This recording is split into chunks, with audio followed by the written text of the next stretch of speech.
Un témoignage bouleversant. Ce mercredi 10 mars, Anne-Elisabeth Lemoine est revenue sur l'histoire d'Alisha, une collégienne de 14 ans retrouvée morte dans la Seine à Argenteuil, dans le Val d'Oise. Pour l'occasion, la présentatrice a reçu Nora Fraisse, la maman d'une fille qui s'est donnée la mort en 2013 et qui aujourd'hui, réclame la création d'un haut commissariat sur les questions de violence à l'école et sur les réseaux sociaux.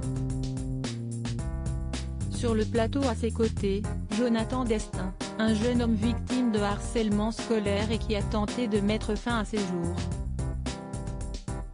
Tous deux font de la prévention dans les écoles. J'ai vécu le harcèlement pendant 6 ans, de mes 10 ans jusqu'à mes 16 ans, dit-il d'abord avant d'affirmer « J'ai été jusqu'à vouloir me donner la mort. Je me suis immolé par le feu. » Il ajoute ensuite « Ça peut aller très loin le harcèlement. Ce n'est pas à prendre à la légère.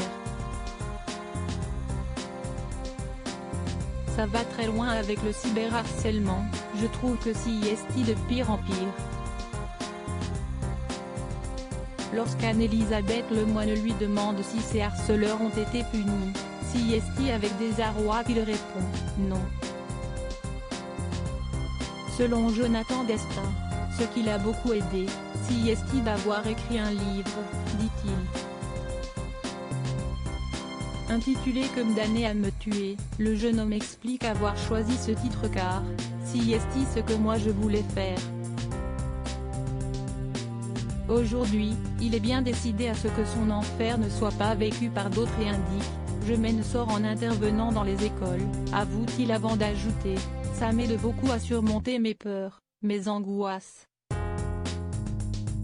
Si Jonathan Destin a choisi de s'exprimer ouvertement, c'est aussi car il souhaite aider les jeunes mais aussi les parents.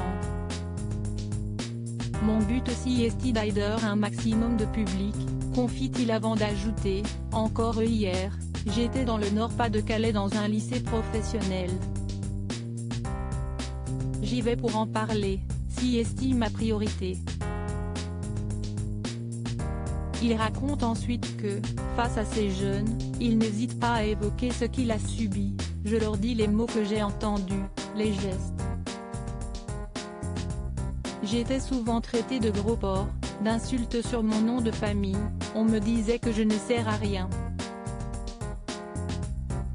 Des propos qui, selon lui, entendus une fois, ça va mais quand on les entend tous les jours, c'est très dur.